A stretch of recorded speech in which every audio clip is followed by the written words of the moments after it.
कहते हैं अगर दिल में देशभक्ति और ईमानदारी का जज्बा हो तो मौत भी छूकर निकल जाती है और सामने खड़ा दुश्मन भी बौना नजर आता है। जी हाँ, हम बात कर रहे हैं तिराई केंद्रीय वन प्रभाग रुद्रपुर की टांडा रेंज में तैनात ऐसे ईमानदार रेंजर की, जिसके आगे दुश्मनों की गोली को भी झुकना पड़ता है।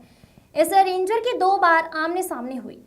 तस्करों से सीधी मुठभेड़ में गोली लगने के बाद भी रेंजर ने तस्करों का पीछा नहीं छोड़ा और उन्हें पकड़कर जेल भेजा। जी हां, यह रेंजर और कोई नहीं बल्कि रूपनारायण गौतम है, जिन्होंने अपनी जान की परवाह न करते हुए खैर तस्करों को पकड़कर जेल भेजा है। इस कार्रवाई से वन तस्करों में हड़कंप मचा हुआ है। बताते चले कि तिराई केंद्रीय वन प्रभाग रुद्रपुर की टाडा रेंज में तैनात रेंजर रूपनारायण गौतम के नेतृत्व में वन विभाग की टीम ने पिछले कुछ ही महीनों में अवैध खैर तस्करी में लिप्त वन तस्करों के खिलाफ बड़ी कार्रवाई करते हुए 2 दर्जन से अधिक केस कर उनमें शामिल आधा दर्जन से अधिक से वन तस्करों को जेल भेजने की कार्रवाई की है। साथ ही बड़ी मात्रा में छोटे बड़े वाहनों को भी सीज किया है।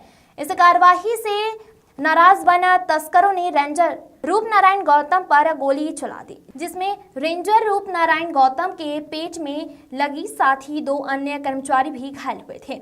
यह गोली बीते माह सितंबर में चलाई गई थी, जिसमें पुलिस ने गोलीबारी में 2 तस्करों को गिरफ्तार कर जेल भेज दिया है। बाकी फरार चल रहे हैं। अन्य तस्करों के खिलाफ कुर्की की कार्रवाई की जा रही है।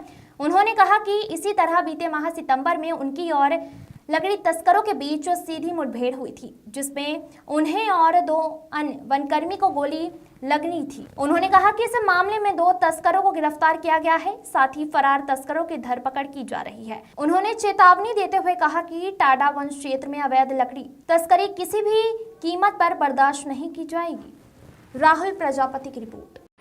तराई का एरिया है, यहाँ जो जंगल है हमारे दक्षिणी सराय जो जंगलों का है, वो आबादी और डैम से लगा हुआ है। खैर की तस्करी होती रहती है और हमारे द्वारा इस वर्ष लगभग 20 से 21 मामले उजागर हुए हैं, जिनमें कुछ तस्कर जेल भी गए हैं, वाहन सीज हुए हैं और इस दौरान अभी करीब 1 माह के अंतर्गत 2 नावें भी सीज हुई हैं।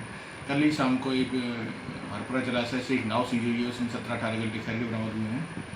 तो हमारे द्वारा लगातार ये कार्रवाई चलती रहती है।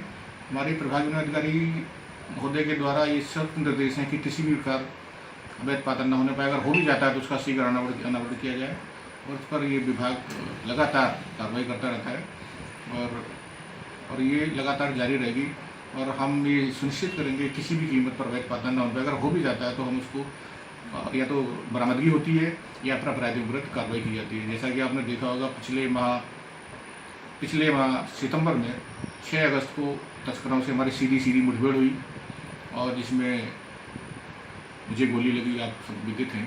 हमारे 2-3 कर्मी घायल हुए, उधर से भी कुछ लोग घायल हुए, मुकदमा कायम हुआ है।